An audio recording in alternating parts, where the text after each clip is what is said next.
వరంగల్లో అందాల బామలు వస్తున్నారని రోడ్డు పక్కన షాపులను తొలగించిన అధికారులు. కాజీపేట నుంచి వరంగల్ వరకు స్ట్రీట్ వెండర్ షాపులు తొలగింపు. దండం పెట్టినా కాళ్ళు పట్టుకున్నా కరింకరించేది లేదని అన్నారు కంటతడి పెట్టుకున్న బాధితులు.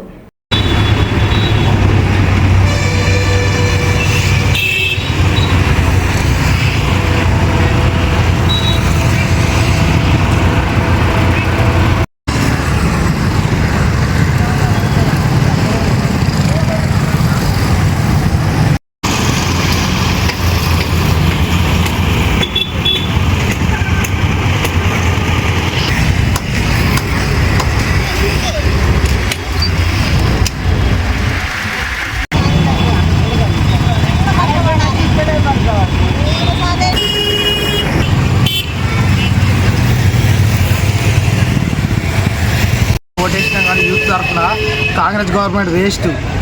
ఎందుకు? నిజంగానే దేనికి ఉపాధి లేదు, ఏది లేదు, న్యాయం లేదు, అన్యాయం మొత్తం జరుగుతుంది. ఆ మేడం కొండ సురేఖ మేడాన్ని ఎమ్మెల్యే అయితే ఇప్పుడు మంత్రి కూర్చున్నా కానీ ఏం చెప్తాను? మాకు ఉపాధి లేదు, మాకు తిన్నమాట తిండి లేదు, ఏది లేదు. ఎందుకు సార్ అది వేస్ట్గా గవర్నమెంట్? ఇప్పుడు కూలగొట్టిన ఎందుకు కూలగొడతాలని మీకు తెలుసా? అసలు మాకు తెలియదు సార్, ఎవరు నోటీస్ చేయలేదు, ఏం చేయలేదు సార్. కేసీఆర్ గవర్నమెంట్ ఉన్నప్పుడు ఇంత కూడా మాకు ఏం జరగలేదు. కానీ ఈ కాంగ్రెస్ గవర్నమెంట్ గెలిపించింది మాకు వేస్ట్ అవుతారు. ప్రపంచ సుందరి మనలు ఇట్లకెళ్ళి పోతాలాట, అందుకే మీ దేశెత్తాలు. ప్రపంచ సుందరమాలు పోతే వాళ్ళకి మాకేం సార్ సంబంధం? వాళ్ళు ఎక్కడి నుంచో అవుట్ ఆఫ్ కంట్రీ నుంచి వచ్చింది, ఇక్కడ ఉన్న వాళ్ళకి తీసుకులేదా సార్? ఇక్కడ గవర్నమెంట్ దానికి ప్రపంచం వాళ్ళకి మాకేం సార్ సంబంధం? We are educated sir, coming from out of countries. అసలు దానికి మాకు సంబంధమే లేదు కదా సార్. అట్లా వాళ్ళు వచ్చినా మిమ్మల్ని తీసేస్తా మీకు ఎట్లున్నది? మరి వాళ్ళకి ఓటేసి గెలిపించుకోమని చెప్పారు సార్.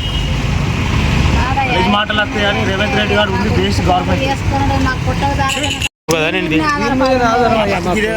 మా జీవితము మా కొడుకు పింఛనత్తలేదు నాన్న. మాకు ఒక పాప, మాకు తినరిక తిండికి చాలా ఇబ్బంది ఉంది. నా దగ్గర కష్టం చేద్దామని సాధన అవుతుంది. ఏదో దీని మీద బతుకుదామని పెట్టుకున్నాను నాయన.